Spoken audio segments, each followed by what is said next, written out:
Endoscopy সাধারণত খাদ্যনালীর উপরের অংশের কোনো প্যাথোলজি বা সমস্যার জন্য আমরা করে থাকি।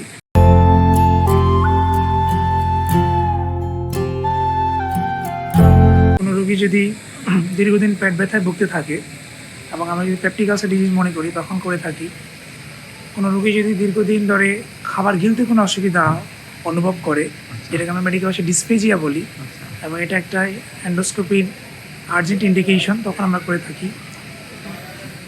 কোনো রোগী যদি ডিসপেপসিয়া বলে, যে খাবার হজমে কোনো অসুবিধা, অস্বস্তি লাগে, পেট ফুলে থাকে, এই জাতীয় সিমটম দীর্ঘদিন থাকে, তখন এটার ইভালুয়েশনের জন্য আমরা অ্যান্ডোস্কোপি করে থাকি।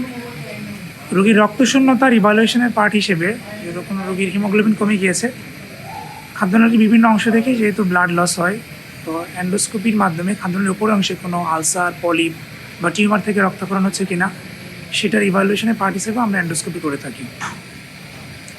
এগুলো হচ্ছে most common indication of endoscopy: ডিসপেজিয়া, upper abdominal pain, evaluation of anaemia.